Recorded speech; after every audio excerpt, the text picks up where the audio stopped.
Thursday, the 11th of May. Welcome to a live edition of Afternoon Sport. I'm Danny McGinlay. I'm joined by Shane Lee. We're in the same... We're not online. No, we're not online. Look, I'm touching Shane Lee's hand. This is very exciting. Mate, you know the most exciting thing is you're all the way up from Melbourne. Yes. Now look around, mate. There's the big argument. What's better, Sydney or Melbourne? Come on. This is very unfair.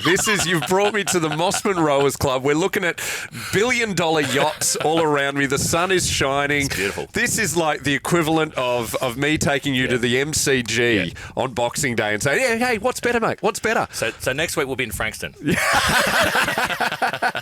We'll be at the Frankston RSL. We're cleaning the joint. We're janitors now. Good work, mate. Good work. Today on the show, we're talking skateboarding finally, AFL, NRL. Of course, I'm talking Ange Postecoglou and gratuitous violence. Afternoon Sport.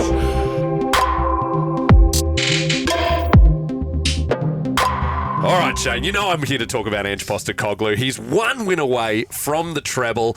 It's a feat only achieved 7 times in Celtics history, including a quadruple treble, which no other club has done. That was in the last few years. It's very easy to put this league as, a lot of people, commenters on Facebook say it's a Mickey Mouse league. You know, it's only a 2-horse race. However, it is still hard to win. It sure is. We know you have a man crush on Ange. Oh, yeah. You sure do. And I think your kids even mention that all the time, don't they? They do. But look, it's, as you said, 7 times in the history of the club to do the treble, which is the Premiership, the Scottish League Cup, and the Scottish FA Cup, which is to come, which is played June 4, I think. That's right, against Inverness Caledonian Thistle, who aren't even in the top flight league. So it's pretty... It's going to be hard for Ange to stuff this up. So I was just looking... Bit of discussion off air before we started. Why would he potentially leave? And some of the Premier EPL clubs looking at him: Brighton, Wolverhampton, Leeds, Chelsea. But I think that's gone now, isn't it? Yeah, they've bringing in that bloke from Tottenham. But I did the numbers. So he's paid $2.8 million a year Australian. Is he? And yes, he is. Okay. The average salary in the EPL of a coach is $28 million Australian. Yeah. So that's probably why he might consider it. Well, but Ange has spoken about his whole life. He's wanted a job like the Celtic job because he's not motivated by money. He grew up going to South Melbourne Hellas and enjoying a team that's loved by a migrant community and people who just love the round ball game as much as he is. And he's lived in Yokohama, he's lived in Melbourne, in Brisbane. We're all... people love round ball football, but it's not the number one obsession. He's got that in Glasgow. I don't think he's going to leave. He wants to have another bite at the Champions League because he got the worst draw possible. He was up against Real Madrid in his first ever match. I think he can do amazing things. I don't think he's motivated by money. Of course, I just want him to stay at Celtic because I'm a Celtic fan. Well, I think, but on that, I think he want to test himself. In the this is a big league, don't get me wrong, the Scottish League, but I think against the best of the best, I think he's had a litany of success everywhere he's gone so far. Yeah, and there's no reason why he can't win a major title at one in the EPL. Do you have an English team? I've always gone for Man U. Okay. But back in 1999, I got given a jerseys when they won the treble. That's pretty much how it happens, that's how it happens. Yeah, you get given your first jersey and you support them. But look, I don't think he'd go there. He did grow up supporting Liverpool. Yep. So it'd be weird if he went to Man U. But man, it would be a perfect fit because if people say Scotland's a Mickey Mouse league, so's England. Yeah. Man City have romped it in. They haven't won it once in the past 5 years, and that's when COVID hit and Liverpool were unstoppable. Where would you want to see Ange? Would you want to see him? Ideally, I'd like to see him take a small club like your Wolverhampton Wanderers and win the league. Yeah, well, we'll have to wait and see. But he's like the prodigal son up there now, isn't he? So he's not going to leave. It's going to be take a lot for him to leave. They're passionate. He will never buy a beer in that town again. No. And but we'll wait and see. But I think he's a super coach. Yeah. I mean, we could talk about Ange all night. Oh, we should also point out that Sam Kerr's Chelsea had a great win this morning. Knocked off Leicester. I think it was 6-1 in the 6-1, end. Yep. They are currently 1 point behind Manchester United in the Women's League. Arsenal are coming third on 44 points. I don't think they can catch them. It feels weird. I'm not a huge Chelsea fan, but I love Sam Kerr, so it's weird cheering on the blue. I was just saying too off air that I've never spoken about a sports man or woman more when they seem to score the the key goal in the last minute of the game, like Sam Kerr does. Yeah. She does it week in, week out. I hope she continues to do this during the World Cup. Absolutely, which is only a few months away. Yep. There's some good games in Sydney. You'll be going to a few, I imagine. Yeah, for sure, mate. I'm loving it, and I'll be taking. I've got 2 daughters, 14 and 12, Zara and Abby. So they're keen on their sport. So I'll be taking them along. Do you know my favourite thing about going to women's sports is there's less dickheads there. The loudest idiot in the crowd is usually me. I took my son to a Melbourne Victory women's game, and there was a decision I didn't agree with, and I fired up like I would at a men's game, and I was like, "What?" And everyone looked at me, and I just went, "I disagree." Good choice of words. Yeah, good choice of words. Let's talk skateboarding. Why not? We've been saying for ages we don't talk skateboarding enough. The UFC-backed skateboarding tour, the Street Skateboarding Sessions, is that what it is? The SFS? Yeah. Well, what they're saying here is that the UFC mob that put the whole thing together and turned that freak show of the UFC into $1 billion mainstream asset.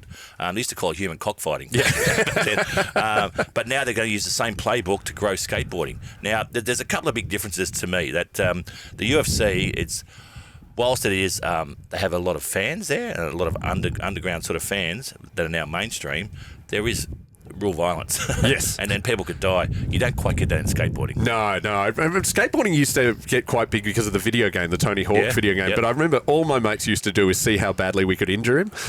You'd skateboard off a big building and then press a button so he'd jump off and get him to land on his head. Maybe they could bring that That's in. it. Because they did have a lot of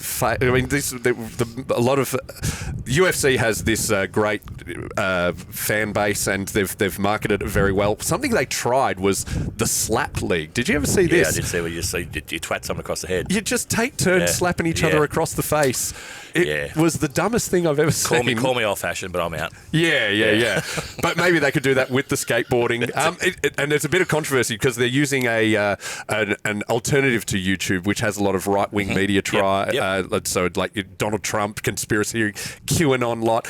Do you reckon there's a link between believing QAnon and getting punched in the head repeatedly? It's a different correlation there. I think there could be something there. Let's keep talking about people getting punched in the head. I didn't know this story at all. Jason Maloney and Andrew Maloney, two Aussie legends, they've both got these career-defining WBO world title fights. Now, I didn't know this at all. They're identical twins. They are. This is a great story. Not only identical twins, their current boxing records are identical as well. They're both 25-2. That's amazing. It's amazing. So they fight.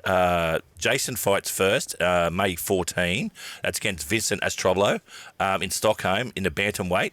Whilst his brother Andrew will fight in the junior bantamweight in Vegas against the Japanese fighter Juno Nakatani. So, you know what I'd love to see?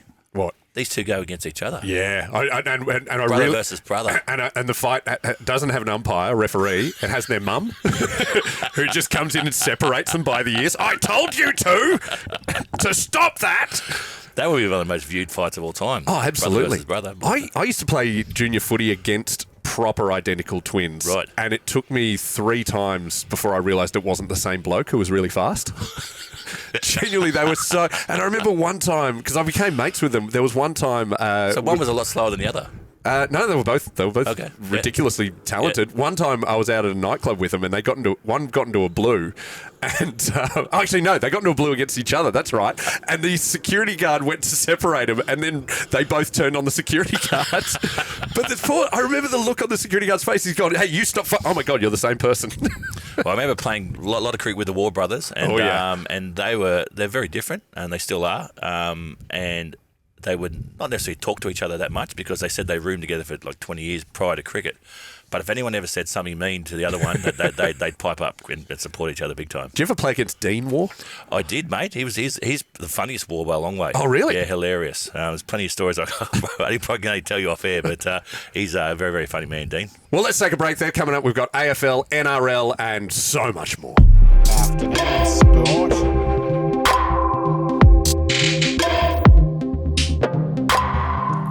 This This is Afternoon Sport. I'm Danny McGinlay. He's Shane Lee. There's been some lifetime bans handed out to fans, and I got to say I agree with this. Some bloke punched an umpire in a local soccer league. Yeah, they're about to change legislation in New South Wales that if you are banned, you'll be banned from all venues, which I think is fantastic. Yeah, so even if you get into a fight in an under 6 junior match, you can't go to Origin. You can't go to Origin. Yeah. Which I think they need to stamp it out. Like we've lived through the times, Monica Sellers getting stabbed. Oh, yeah. I remember in the West Indies when I was playing there, cricket in 1999, Steve Orr, we needed 3 runs off the last ball. We hit the ball, and before he got back for the second, all the stumps were gone. Oh. Because of that quick they round to the ground. And then, obviously players are worried about getting injured. So, yeah. How do you police it, though? Like, do you have... Is there facial recognition technology that can find it, or can I, if I fire up at an under 9s match and then I go with a baseball cap and a scarf around my face? Look, I think I don't know the answer to that, but I think if the law does come in and you're found in a game and someone records you and dobs you in, I think it's potential jail time. So okay, yep, there you go. Yeah, absolutely. Keep these idiots Just behave away. yourselves. Yeah, geez, it's not hard to do. Yeah, Jacob van Rooyen, he's been suspended for 2 matches at the AFL Tribunal for a bit of a dodgy spoil against Gold Coast, and Melbourne appealed it, but it looks like it's not going to be overturned. No, it's been upheld, and so the 2-match ban will stand. A lot of past players have come out and talked about this because they said it's like, and I really agree. It's like he's coming for a spoil with a fist. He's hit him sort of with the arm. It's not that bad. It was careless, but it was definitely reckless. Yeah. But I wouldn't say intentional. He did look apologetic straight away. You don't deserve to get 2 games for that. No, 1 game at most. At most to teach him a lesson, because you got to protect the head. It's sacrosanct. Yep. It's it's a bit sad. But of course, as a Bulldogs fan, I'm glad that I mean, the reason they had to give him 2 weeks is because the Demons play Hawthorn, and so if you just rubbed him out for the Hawthorn game, that's that's practically the bye. They might have rubbed 3 out. Exactly. So then he's not going to play against Port Adelaide. Also, your lad, Sam Reid, out for the season with, he's 30. It is an old man injury. He is. He's got bad hamstrings. They try to manage it through the season, but he now needs surgery. So he's going to be out for 5 months. Will that be career-ending? Potentially. But what it does do, it gives a bit of a free run. Buddy's only a real forward now. Okay. Now, there's been pressure on him, and he hasn't been playing that well. We all know that. And he's coming towards the end of his career. But now, with no one sort of in his way, maybe he'll have the freedom to come out and start. I wouldn't put him past kicking 5 goals this weekend. Really? Yep, there you go. There's my tip. Okay, who have you got? Don't know. Let me check that for you right now. We are a sports broadcast. Yes. We should have some. I'm playing Freo at the SCG. 5 goals. There you go. He always does fire up against Freo. He does, and I think he's got a point to prove, and I think he's a true champion. And the booing last week by Collingwood would have really pissed him off. It's ridiculous. Yep, and I think. But what about the Collingwood captain Darcy?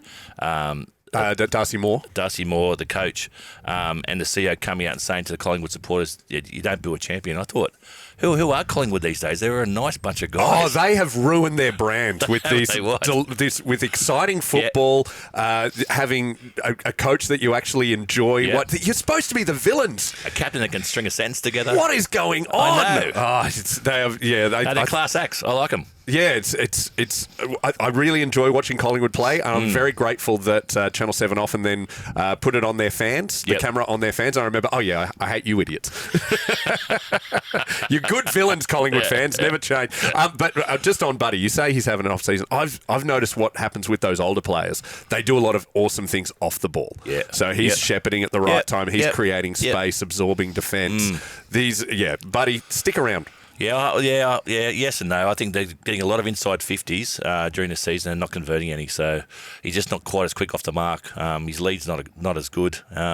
He's never been great in the air. When he leads, he loves the chest mark. He does, yes, he does. Anyway, he'll kick 5 this weekend. I think 7. Okay, there you go. Also, just on my Bulldogs, Sam Darcy has been sidelined with a lung issue. It's like a little punctured lung. What's the proper term? Well, it is. It's a hole in your lung. It's a tiny one, which means he's got air's gone out of his lung into his chest cavity, which I'm assuming that would be bloody painful. Yeah. And the reason why he hasn't been running that well. But they said it will heal itself. Hopefully. Hopefully. actually, mate. His dad was a legend, wasn't he? Oh, his dad was one of the greats. Even his grandfather was a brilliant Right, Bulldogs was he? legend. Okay. So we hope we wish him all the best. We do, mate. What's happening in the NRL? I'm reading Roosters and Dragons coaching saga. What's going on? Well, we all know that my Dragons team has been appalling this year. Yes. Anthony Griffin, pretty much from the onset of the season, has been sort of in the sights of the gun. Under the pump to be sacked. Jason Rolls, who's a former Dragon himself, is assistant coach at the Roosters. He's the guy that I thought potentially should take over, but we didn't think the Roosters would let him go. Apparently now he's had the meeting and he's the favourite to take over the job, which could happen pretty soon. Ben Hornby's the other Dragon past player that's sort of been in the mix as well. I think he's going to be overlooked. I like Brad Thorne, who's actually coaching the Queensland Reds in rugby. Okay. He's a dual international himself. Can you do that? Can you swap over the coach and coaching? He's just taken a sabbatical, so I thought he might have been interviewing for the job. But it appears to me now that Jason Riles, who I think has a really good manner about himself, has respect from the players. He's been away from the current mob just long enough to be able to coach. So I think he'll do a very, very good job. What is with your code? And I'm putting this all on you, Shane Lee. What is with your code? And just everyone just changes teams. Why do we even bother having clubs? Everyone should just get all the players and, like in the schoolyard, captains just pick. Every week, it just changes. I know it does, mate. It's and they should have a proper trade period where you can actually do things, but they don't. Yeah, they seem to move about whenever they want. What's going on? Crazy times, mate. All right. Well, that's all we've got for Afternoon Sport today. Make sure you hit follow or subscribe. Hit all the buttons down there. Give the thumbs up. Write a comment about how handsome we look. All of these things. Big thank you to our sponsor. Big thanks to Elite Bet, the only bet app you'll ever need. It's the only one I've got. Yeah, and I'll tell you what, a big thank you to Mosman Rowers for allowing us to record here today in the harbour and to show you, the boy from Melbourne, what life is really like. It is pretty awesome, and apologies for all the cutlery I'm about to steal. We'll see you tomorrow, guys. Take care.